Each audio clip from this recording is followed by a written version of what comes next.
Okay, this talk is dedicated to the blessed memory of my dear mother, Shannah Bat Sarah, and Rabbi Irwin R. Hyman. Rabbi Hyman was the rabbi of Temple Adath in Syracuse, where I grew up, and remember him well from age 6 to when I left town to go to college at age 17. My synagogue during the 60s rented the Syracuse War Memorial during high holidays. The War Memorial, there usually would be about 2,000 people showing up, and normally the sanctuary at Temple Adath could hold 300 people. So in order to solve the problem for several years in the 60s, they rented the War Memorial. That's where the Syracuse Nationals played basketball for many years. Anyway, in the first day of Rosh Shannah, Rabbi Hyman starts his sermon with, "Welcome to the annual reunion." And there was a big laugh in the group. And he proceeded to say that this past year, he very proudly received his Doctor of Divinity from Jewish Theological Seminary. And then he said that before I received this degree, people called me a nudnik, but now that I am a Doctor of Divinity, they call me a dudnik. So I remember Rabbi Hyman very fondly. That sermon was 55 years ago, and I remember it well. And I think he, may rest in peace, and my mom would be very proud of me standing up here and giving a sermon. Genesis 22, the test, is one of the most commented on parts of the Torah and the Tanakh, and for me, the most problematic. Many of us have asked, what would I do if God commanded me to slaughter my son and offer him as a burnt offering? I first studied this portion in depth at age 17 in 1967, just before I went off to college. It was a post-confirmation.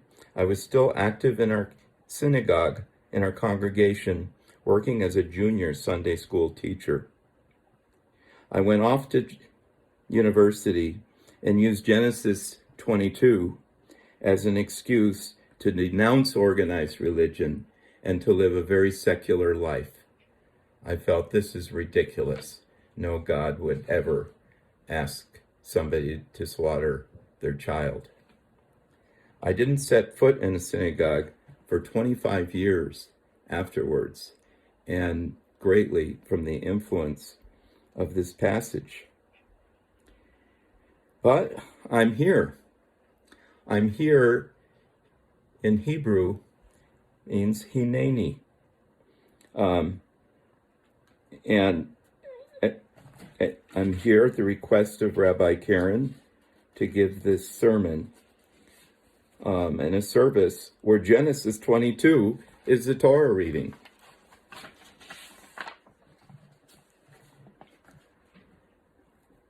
Some Jews equate the study of Torah is like entering into an orchard. Orchard in Hebrew means pardes, and it's a code word for 4 levels that we study Torah, and 4 levels it's a good idea to apply in all kinds of areas. The first level, or the P or pay of pardes, is pshat. And pshat means the surface level. What you see is what you get in pshat. The second level is called remez, the R, pardes, the resh. Remez in Hebrew means hint. Maybe there's something under the surface. What are they hinting at? The third level in Hebrew, the Daled from the Pardes, the D, is Drosh. Drosh means command. You are being told what to do in Drosh. As a matter of fact, some Jewish groups call the sermon the Drosh. The rabbi would get up there and say, well, this is what you need to be doing as a result of a Torah portion or the goings on. And the fourth level of Pardes, S, Samach, is Sod. Sod in Hebrew is secret. What is this saying way under the surface? And when we study something this way, we can really get into depth. Let me give you an example that I've heard used. It is Pardes. A man who is working hard at his job, who's a vice president in a corporation, is being told by his boss that she and her husband would like to come over this evening and visit with you and your wife and have dinner. And this was at 4 o'clock in the afternoon that day. And he telephones his wife and says, my boss and her husband would like to come to dinner tonight at 7. Would that be okay? And she said, fine. And the wife hangs up the phone and tells her 2 teenage kids who are sitting on a couch watching videos, guests are coming tonight. Guests are coming tonight. So the shot is she's telling the kids that guests are coming, and probably for dinner. And that's what's on the surface. She's relaying this message. Remez, or hint, to the kids is maybe you need to do something. Maybe I could use some help. The drosh, in the way she said, guests are coming tonight, means get off your butts and start cleaning up in this area because we need to make a good impression on our guests. And the secret level, of course, is if husband's boss likes them and has a good experience at dinner, perhaps he's going to be promoted to senior vice president. So this dinner is very, very important, and it's more than just cooking up some meal and entertaining the boss and her husband. So that's a good example of the 4 levels of studying Torah, but also the 4 levels of just about anything that we encounter. In Bereshit 22, Hashem calls out to Abraham, and literally, Abraham. And Abraham says for the first time in that portion, Hineni, which means, I am here. And then Hashem told Abraham to take Yitzhak to Moriah, that area, and offer him as a sacrifice. Abraham knew the place because many, many years before, he was asked to build an altar there. He also knew that it was a 3-day walk because they lived, as the crow flies, about 60 miles from there. They walked pretty fast back in those days. And when they started out on the journey with 2 hired hands, obviously back and forth is 6 days. They had to bring enough food. They had to bring kindling for the sacrifice, and also the slaughter knife. So it took a couple of extra schleppers to make this happen. And then when they were close, Abraham packed a pack on Isaac, put lit kindling in the pack, it was probably smoldering, and the slaughter knife, and told the two hired hands, and the portion refers to as nar, or youth, that we will return after making the sacrifice. And let me repeat, he didn't say I would be returning, he said we would be returning. So on the way, Yitzhak points out, it says, Father. And for the second time, Abraham says, Hineni, I am here. And Yitzhak says, well, we have the kindling, we have the fire, we have the slaughter knife, but where's the lamb? And Abraham says, God will provide the lamb, don't worry. Then they get to the altar, and it says in the Torah portion that Abraham built. It didn't say that he built it about 20 years before, more than 20 years before. It says he bound Isaac. And then immediately the angel of God shows up and says, Abraham.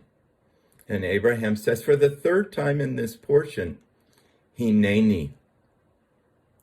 And the angel admonished Abraham, don't harm the boy. And then Abraham turned and saw that a ram was caught in a thicket. And of course, as we know the story of Rosh Shannah, he sacrificed the lamb instead. And that's why we blow the shofar, because the ram probably was caught by its horns. Then the angel of God said to Abraham, because you showed your faith and you passed this test, your offspring will be as numerous as the stars in the sky. I think he was already promised that long ago, before Isaac was born. So that was on the surface level. And that surface level, in my 17-year-old youthful zeal, drove me away. I didn't learn about the other stuff yet. So let's look at what's under the surface a little bit. Remez, hints. Okay, we have 3 hints.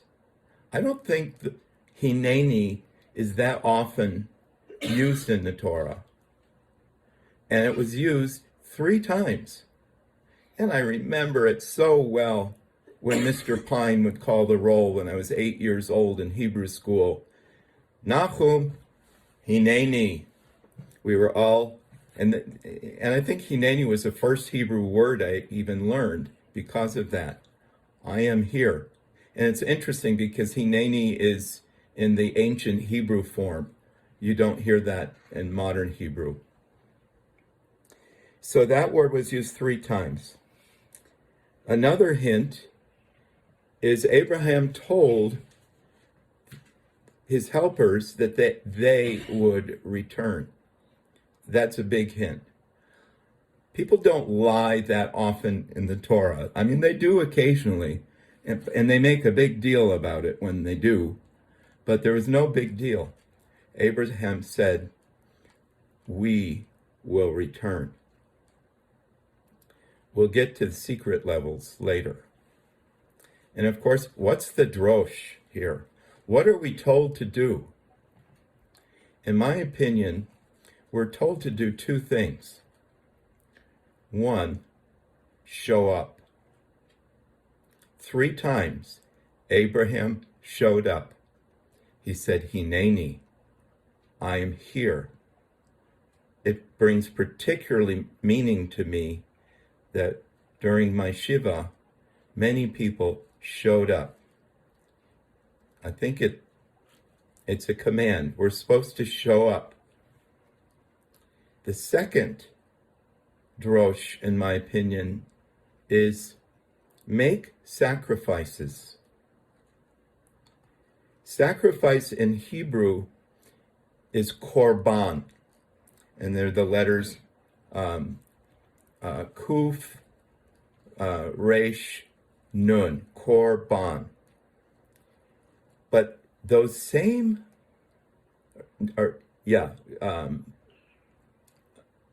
the same letters are also in the word karov. And karov in Hebrew means closeness. Perhaps when we give up things, we become closer. And as a means of becoming close to the divine, we make sacrifices. We sacrifice time to come and pray. We no longer sacrifice children. We no longer sacrifice animals, but we definitely sacrifice time. We sacrifice things with tzedakah or charity. And all these are designed to draw us closer, not to separate us. And in my opinion, that is part of the command of this Torah portion on Rosh Hashanah. Now for some of the secrets or hidden meanings. I believe now, after my return, that Abraham had a total belief that things would be okay. Bring Isaac to the offering place, bring the fire, bring the slaughter knife. Abraham had faith that it would be okay. But what about Isaac's faith? Chronologically, Isaac was 37 years old. He was not this little kid that you see in the Bible movies holding daddy's hand and so, what are we sacrificing, daddy? Isaac was most likely taller and much stronger than the 137-year-old man that was escorting him to the altar. And it already said in the Torah portion that he was old. And no details, but Isaac obviously allowed himself to be bound by his father. He could have easily brushed him aside. He could have easily pulled off the ropes. So, I don't want any of this. I'm too young to die. Dad, you're too old-fashioned. I'm not going to be sacrificed. No. Isaac also submitted. And often we hear about test of faith for Abraham.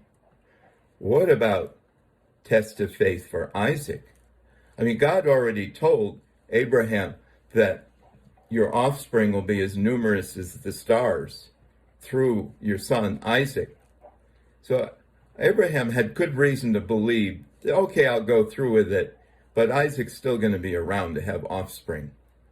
Isaac was not told that yet. And he had to have tremendous faith to restrict himself to allow his dad to tie him up. And maybe he did believe him that God will provide, which God did. So this is an incredible drama with a lot of foreshadowing and a lot of interesting nuances. But what it means to me, again, is Hineni. Here I am, back in synagogue, in a wonderful venue. And here I am, making some sacrifices so we can be closer to the divine. Thank you.